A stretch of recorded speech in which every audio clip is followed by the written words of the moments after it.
1 year ago, I decided to leave behind Germany and travel the African continent full-time, together with my 2 children. And it was honestly one of the best decisions that I've ever made in my life.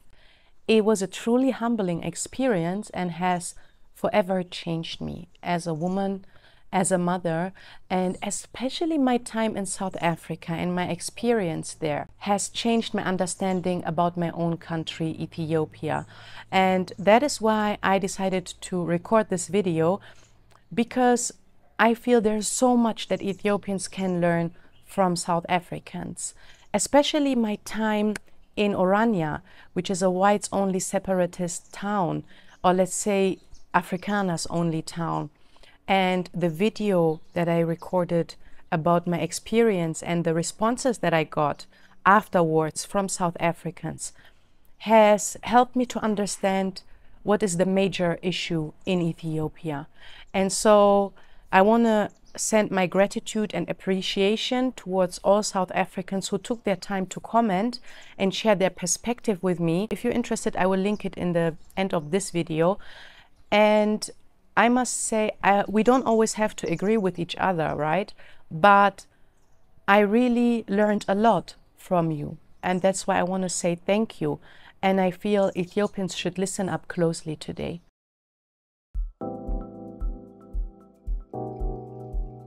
My name is Wayne. If you're new to this channel, welcome, Karibu, and Salam Salam. On this channel, Plan Back to Africa, I share my experience and my knowledge about building myself multiple home bases on the African continent with the help of Airbnb. And I also share my journey of traveling the African continent and the knowledge and experiences that I gained during my time in different countries of the African continent.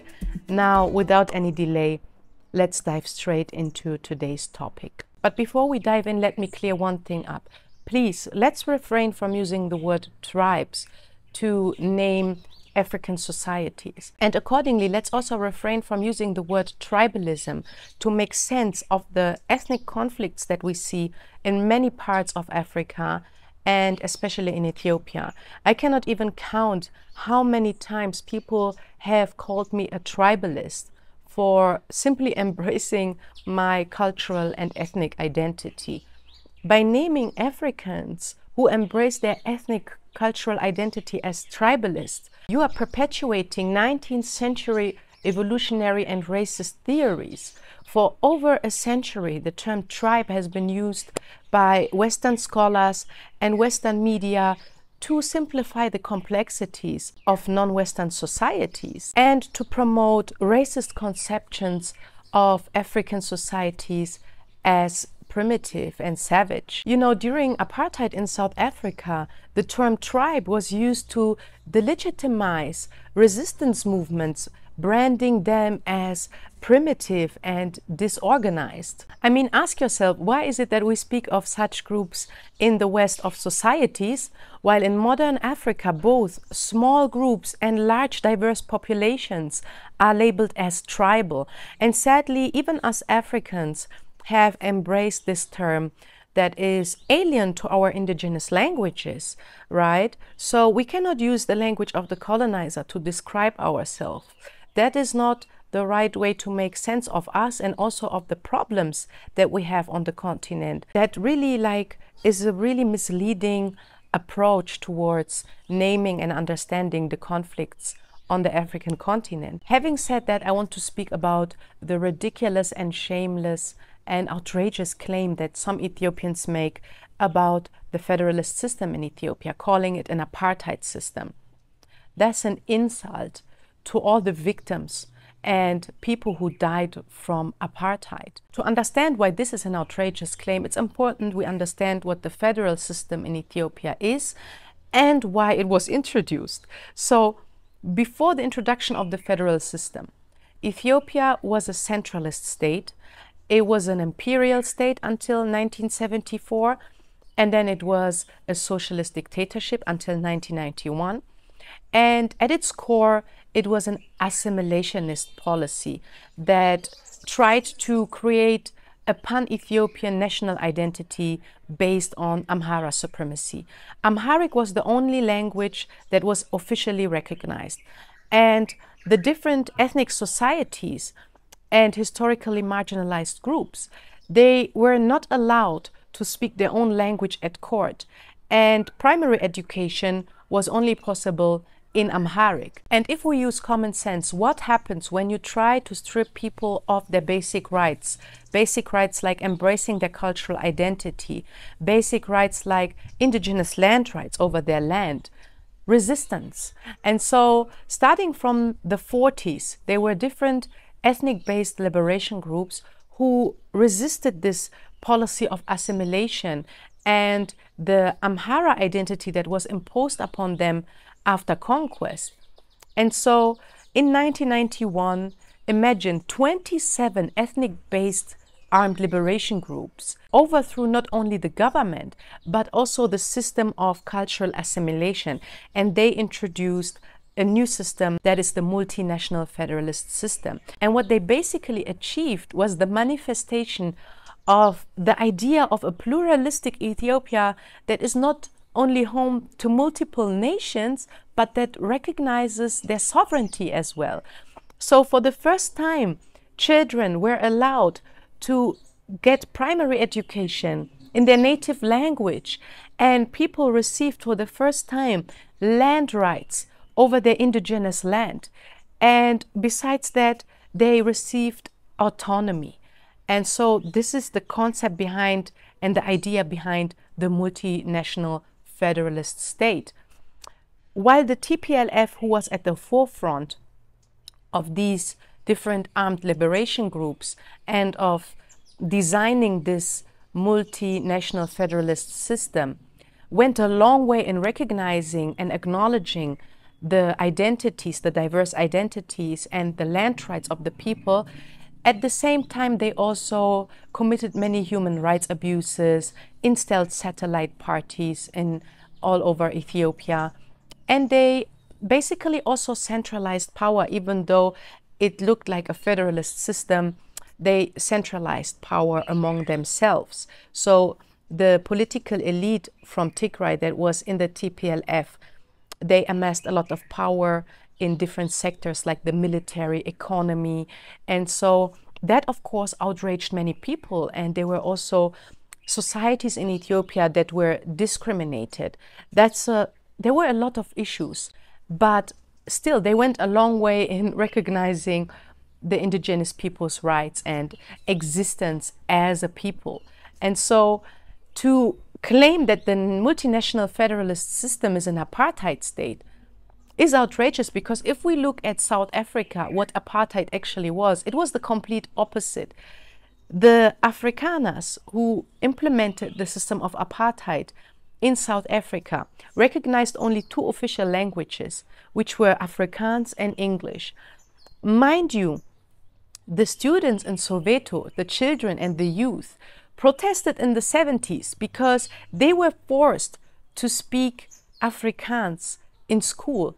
That was the only way to get education, and that was by design, to keep them uneducated. Because if you want to educate a child, the best way to do it is to do that in the child's indigenous language. And so that is why the protest started, and so many children fell victims to this protest. They were shot by the apartheid regime. The indigenous people had no rights during apartheid South Africa. And so to call the federalist system in Ethiopia an apartheid system is outrageous, because it does the complete opposite from what the apartheid regime in South Africa did. It recognizes the land rights and sovereignty of historically marginalized societies in Ethiopia. The next thing that I want to speak about is the delusional belief that many Ethiopians have, claiming that the multinational federal system is the cause for the ethnic conflicts that we see today in Ethiopia. The introduction of the multinational federal system was meant to be the solution for the ethnic conflicts in Ethiopia. The ethnic conflicts and ethnicity in general didn't pop up with the introduction of the federal system. They were a solution. Let's look at the countries that introduced the federal system in Africa. It's only 3 countries: Ethiopia, South Africa, and Nigeria. And there's a reason why they introduced the federal system. In South Africa, it was introduced after the end of apartheid, because there was this big fear that when apartheid ended, a bloody civil war will break out. The country was deeply divided, and so the federal system was seen as the solution to recognize not just the minority rights of different groups, but also their sovereignty and rights over their land. Now let's look at Nigeria. The federalist system in Nigeria was introduced after the bloody Biafra War that killed hundreds of thousands of people, and the country was deeply divided as well along ethnic lines. And ever since, Nigeria is a prime example. We can all learn from Nigeria. The system is working well there. They had peaceful elections, and there are more and more federal states that have been created over the past years. It's a process. It's a project of, you have to understand that federalism is a system of governance that tries to manage cultural diversity. And now let's look at Ethiopia. As I mentioned before, it was introduced in 1991 after decades-long bloody ethnic conflicts in the country and a long civil war that costed hundreds of thousands, if not millions of people's lives. Ethiopians who blame the federal system for the ethnic tensions in the country forget that the country was at the brink of disintegration in 1991. We almost had a Yugoslavia scenario, and it was the federal system that prevented this and kept the country together. And so the federalist system in Ethiopia was meant to be the solution. And I also agree and I acknowledge that a federalist system based on a complex phenomenon like ethnicity, right, which is a social construct, comes with challenges. And, as we have seen in Ethiopia, has sometimes resulted in bloody violence and ethnic cleansing. But what I've learned from South Africa, and especially from my time in Orania and the responses that I got from South Africans about my opinion towards the people in Orania, is that the federalist system is not the issue per se. Because as we can see, it's working in South Africa, more or less. It's working in Nigeria. Why is it not working in Ethiopia? And I'm not trying to simplify the issues. There are many complex issues that lead to genocidal wars in Ethiopia that end up in ethnic cleansing. But there's one lesson that I learned from South Africa, and Ethiopians should listen closely. We have many issues in Ethiopia. Political leaders and elites who don't care for the people, who just want to enrich themselves. And there is no exception in Ethiopia, to be honest, okay? But there is one thing that we can learn from South Africa, and that I learned after my time in Orania. So when I visited Orania, it was a shock to me that it is possible for such a separatist, whites-only settlement to exist in post-apartheid South Africa. And I talked to different people about their opinion towards Orania, this project that they have. I talked to different guides, and I also listened carefully to all the comments that I received under that episode. I will link it in the end of this video. And so while the tour guides and the people that I spoke to didn't like the idea of a place like Orania existing in South Africa, they were really upfront and told me personally, I believe something like this shouldn't exist in South Africa. If they want to be among themselves, they should do it somewhere else outside of South Africa. If they're not willing to embrace our rainbow nation and our path towards reconciliation, they should leave South Africa and do their project in Europe, where they come from.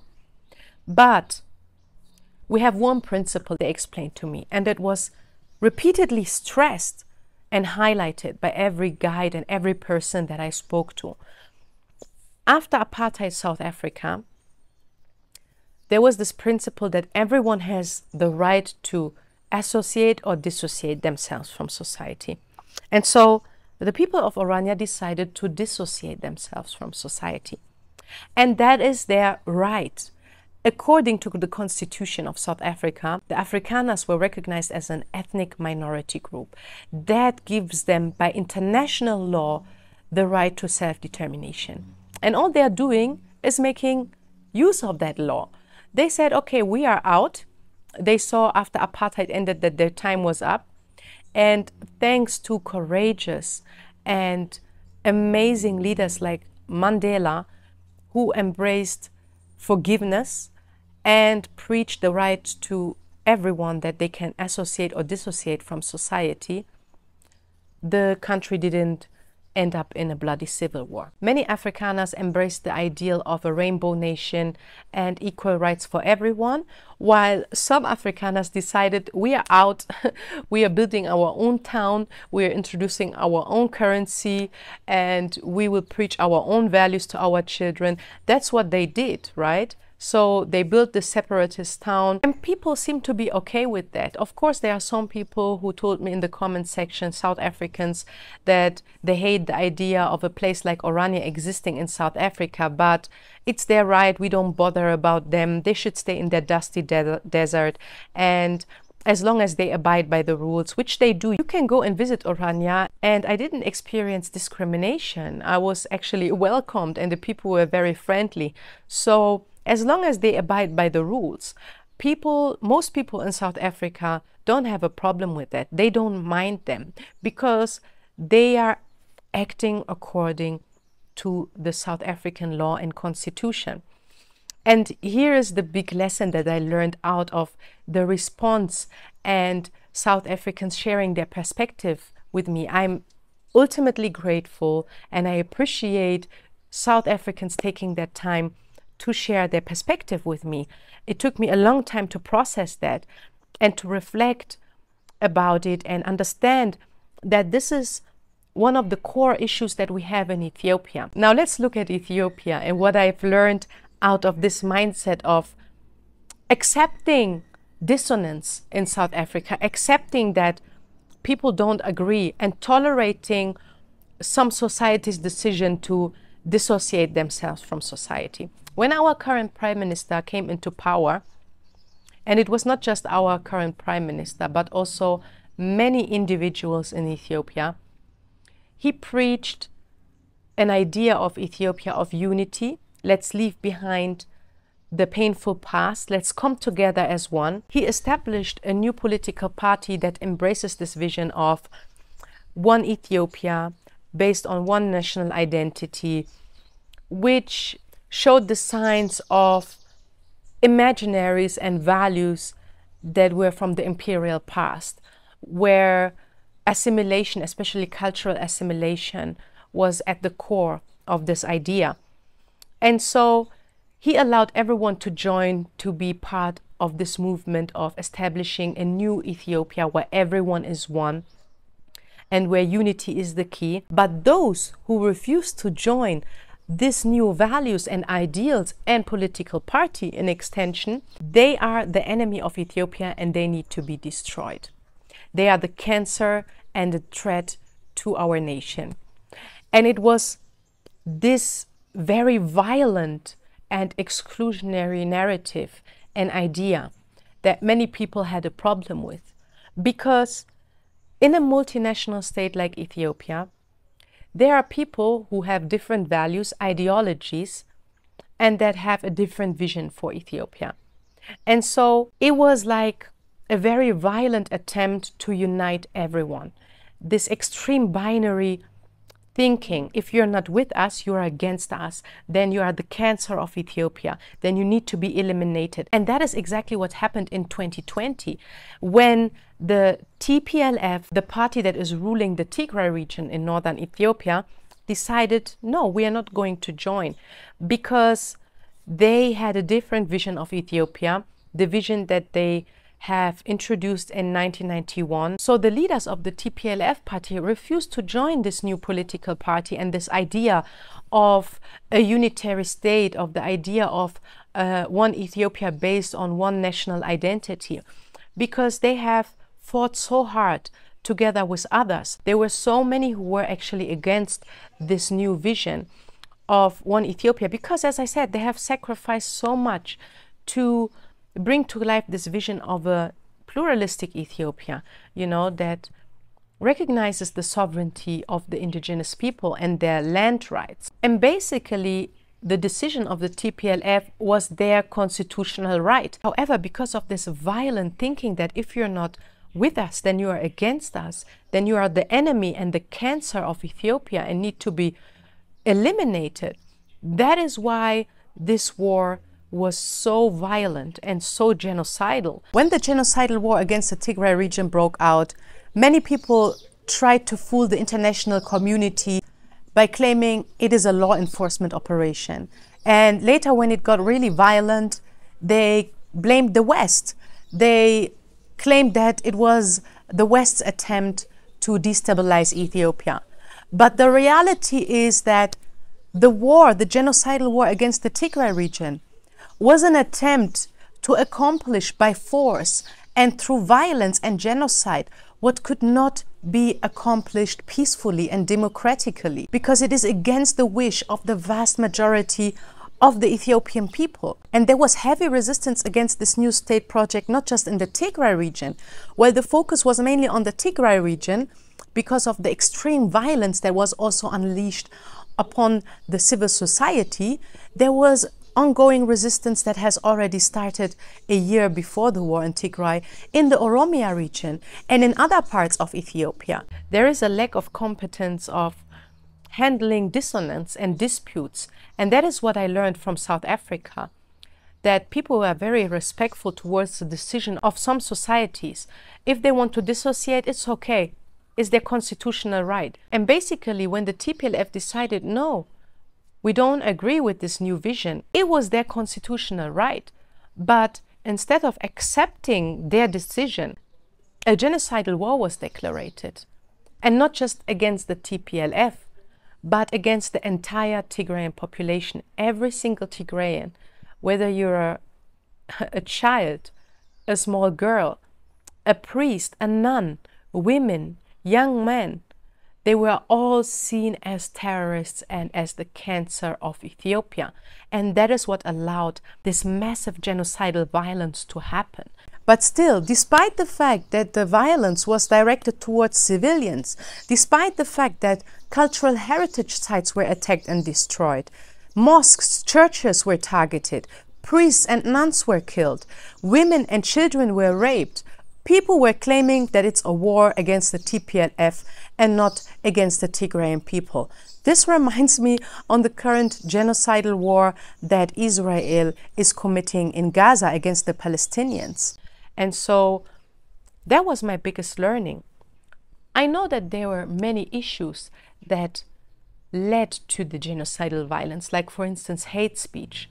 One of the core issues, hate speech and hate that was initiated through propaganda and revision of history for over 20, 30 years to incite hatred against the entire Tigrayan population. But it was also this mindset that this extreme binary thinking, if you're not with us, then you are against us, that led to this extreme genocidal violence that costed almost 1 million people's lives. And so I feel that there is a lot that we can learn from South Africa. Many leaders, especially in the international community, had the big fear that because of the extreme division in the country will go into a bloody civil war when apartheid ends. But that is not what happened.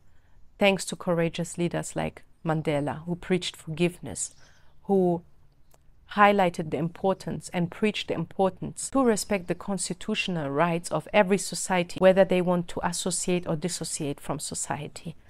And that is what prevented the bloody violence that many leaders feared to happen in South Africa. And so the comments that I received from many South Africans and them sharing their perspective and being relatively tolerant towards the decision of this group of Afrikaners who decided to separate themselves from society taught me so much.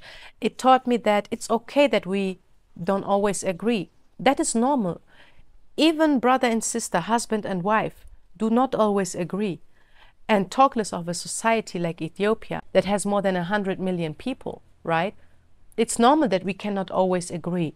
There will always be dissonance. There will always be groups who will remember history different, who have historical grievances, who have a different vision, values, and ideologies.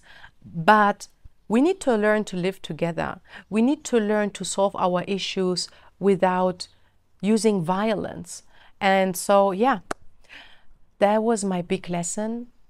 I cannot express my gratitude and appreciation enough towards South Africans. And I strongly believe that Ethiopians can learn a lot from South Africa. I mean, if we're honestly interested in creating peace in Ethiopia, we have to make peace with ourselves. We have to reflect. Why is it that even though we are one of the kindest and sweetest people in the world, and I say that with my whole chest, Ethiopians are one of the most welcoming, humble, and sweet people. Wherever you go, it doesn't matter which region, you will be welcomed with love. They will give you everything they got. They will cook a delicious meal even though they have nothing. I'm talking about poor rural farmers.